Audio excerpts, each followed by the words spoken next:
नाही, वास्तविक पाहता ही सोलापूर जिल्ह्यातल्या शेतकरी बांधवांची सभासदांची ही जिल्हा बँक आहे। या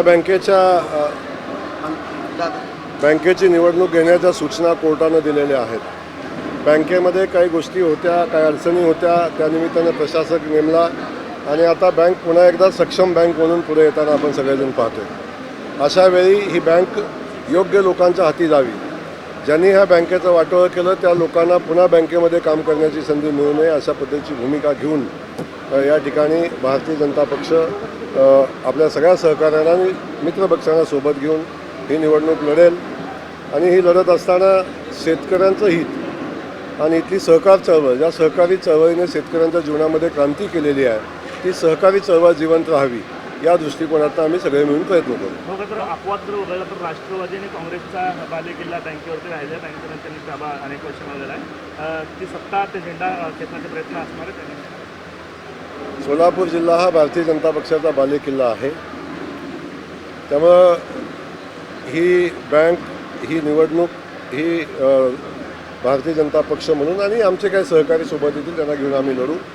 शेवटी सहकारात फार पक्षीय राजकारण आणावं असं आमची मनापासूनची भावना नाही, पण तरीसुद्धा आता भारतीय जनता पक्षामध्ये सक्षम लोक काम करत आहेत आणि त्याच्यामध्ये क्षमता ही जिल्हा बँक चालवण्याची, तेव्हा आम्ही नक्की सगळ्या सहकाऱ्यांना सोबत घेऊन आम्ही लढू। असं म्हणालात की बिनविरोध करण्यासाठी काही लोकांचा युग जो आहे तो आडवा येतो, कारण विधान परिषदेमध्ये आपण बघितलंय युगोसाठीच विधान परिषदेची निवडणूक लागली। आता देखील तुम्ही म्हणायला लागलात की जिल्हा मध्यवर्ती बँकेच्या निवडणुकीमध्ये देखील काही लोकांचा युग नाही, परमेश्वर अशा सगळ्या लोकांना सुबुद्धी देवो। आपल्या सगळ्यांना माहिती आहे की शेवटी काही लोक आबाद राहायचा प्रयत्न करतात। जेव्हा मैदानात लढाई होते तेव्हा खऱ्या अर्थानं आपल्याला चेक करण्याची संधी येते।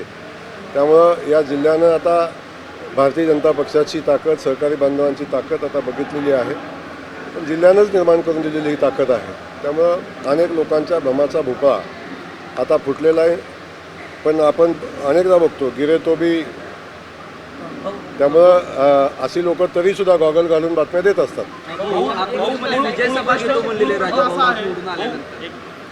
एक आहे राजकारण, कुठलंही राजकारण हे द्वेषानं करायचं नसतं।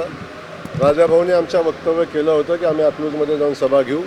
राजाभाऊंचा मित्र म्हणून मी विनंती केली, राजाभाऊ राजकारण हे द्वेषानं करायचं नसतं, निवडणूक झालेली आहे आणि अशावेळी आपण अकलूजमध्ये जाऊन सभा घेण्याची आवश्यकता नाही। मतदारांनी त्यांना सभेपेक्षा पुढं जाऊन उत्तर दिलेलं आहे, त्यामुळं या निवडणुकीत अकलूजमध्ये जाऊन उत्तर देण्याची आवश्यकता नाही, मतदारांनी उत्तर दिलेलं आहे।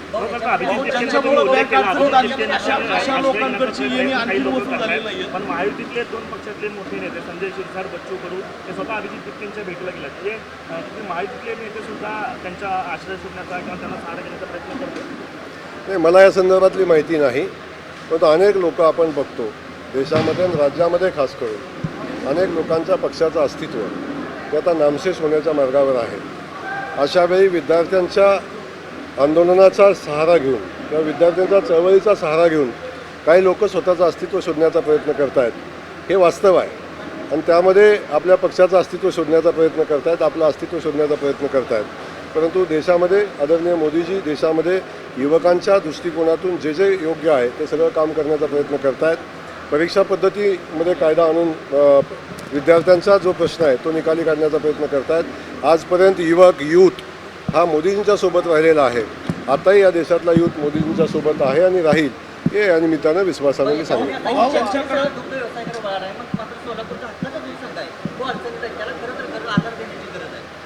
नक्की आत्ताच राजाभाऊंनी दूध संघाचा विषय मांडला, ती वस्तुस्थिती काय आपण समजून घेऊ आणि नक्की या दूध संघाला पुन्हा ऊर्जित अवस्था आणण्यासाठी शासन स्तरावरून जी काही मदत लागेल ती माननीय मुख्यमंत्री मोदयांशी चर्चा करून आम्ही करू।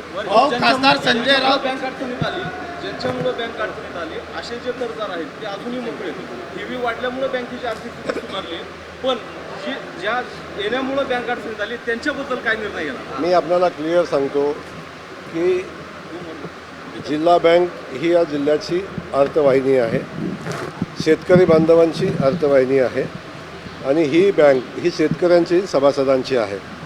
याच्यामध्ये ज्यांनी कुणी अनियमितता केली असेल, ज्यांच्याकडे देणं असेल ते त्यांना द्यावं लागेल, ज्यांनी अनियमितता केलेली असेल त्यांना त्याचं फळ भोगावं लागेल. नाना पाटलांचा एक व्हिडिओ जे आहे ते बाहेर आलेला आहे. ते पाय धुतानाचा व्हिडिओ आहे. कार्यकर्त्यांना पाय धुवून सकाळपासून सगळे टीका करतात. नाही, मी तो व्हिडिओ पाहिला नाही. सकाळपासून मी कार्यक्रमामध्ये व्यस्त आहे. तो व्हिडिओ पाहिल्यानंतर मी नक्की प्रतिक्रिया देईन. भाऊ, खासदार संजय राऊत यांनी कसं पाहताय, कारण त्या अनुषंगाने जिल्ह्यात सर्वत्र आंदोलनं देखील जे आहेत ते करण्यात आलेले आहेत खासदार संजय राऊतच्या विरोधात आणि गुन्हा दाखल देखील जो आहे तो करण्यात आलेला आहे. आपले नगरसेवक काय म्हणला काय कोणी नगरसेवक आहेत. कोणी काय म्हणला तुम्ही आता? संजय राऊत यांनी शिवसेनेचे खासदार संजय राऊत यांनी आपल्यावरती अश्लील भाषेमध्ये टीका केली. कोण संजय राऊत? शिवसेनेचे नेते आहेत, खासदार आहेत, कोण संजय राऊत? राज्यसभेवर मी त्यांना ओळखत नाही. सकाळी